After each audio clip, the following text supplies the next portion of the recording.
என்ன நண்பா ரெடியா? தளபதி ரசிகர்கள் மட்டும்தான் ஹாப்பியா இருப்பாங்களா? நாங்களும் ஹாப்பியா இருக்கோம் அப்படி சொல்ற மாரி விடாமுயற்சி திரைப்படத்தோட அடுத்தடுத்த அப்டேட் வந்து வெளியாக போது. இதனால் ரசிகர்கள் செம ஹாப்பில இருக்காங்க. இத பத்தி டீட்டெயிலா பேசலாமா? அதாவது தல ரசிகர்கள் பெரிதும் எதிர்பார்க்கப்படும் திரைப்படம் தான் விடாமுயற்சி. இந்த திரைப்படத்தோட first look, second look, third look வெளியாகி ரசிகர்களை வந்து செமையா வந்து குஷிப்படுத்தியது. அடுத்தடுத்த அப்டேட் வெளியாகும் அப்படி சொல்லி எதிர்பார்த்து காத்திருக்காங்க. இப்ப என்ன ஒரு அப்டேட் கிடைத்திருக்குன்னா, விடாமுயற்சி திரைப்படத்தோட அடுத்த அப்டேட் வந்து வெளியாக போகிறது. ஸோ போன வாரம் தான் வந்து விடாமுயற்சி திரைப்படத்தோட அர்ஜுன் தாஸ் லுக்கை வந்து ரிலீஸ் பண்ணாங்க.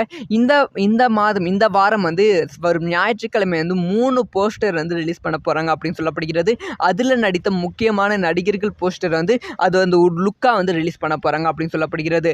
அது மட்டும் இல்லாம இன்னொரு சர்ப்ரைஸும் வந்து வச்சிருக்காங்களாம். படத்தோட ரிலீஸ் டேட்டும் வந்து அடுத்த நாளே, அதாவது சண்டே வந்து இந்த மாதிரி போஸ்டர்ஸ் ரிலீஸ் பண்ணா அதுக்கு அடுத்த நாளே வந்து படத்தோட ரிலீஸ் டேட்டும் வந்து அனௌன்ஸ் பண்ண போறாங்களாம். ஸோ ரிலீஸ் டேட் தான் வந்து ஒரு பெரிய அப்டேட்டா ரசிகர்கள் வந்து கொண்டாட போறாங்க. ஏன்னா வந்து அக்டோபர் மாதம் வந்து நிறைய திரைப்படங்கள் வருவதால் அக்டோபர் மாதம் விடாமுயற்சி ரிலீஸ் ஆகுமா, இல்லை நவம்பர் ரிலீஸ் ஆகுமா, இல்லை செப்டம்பர் மாதம் ரிலீஸ் ஆகுமா அப்படிங்கிற கேள்விக்குறி நிறைய இருக்கு. அது எல்லாத்துக்குமே விளக்கம் கொடுக்கிற விதமா வந்து அடுத்த வாரம் விடாமுயற்சி திரைப்படத்தோட ரிலீஸ் டேட் கன்ஃபார்ம் ஆக போகிறது. இதை பத்தி உங்களோட ஒப்பீனியன் என்ன?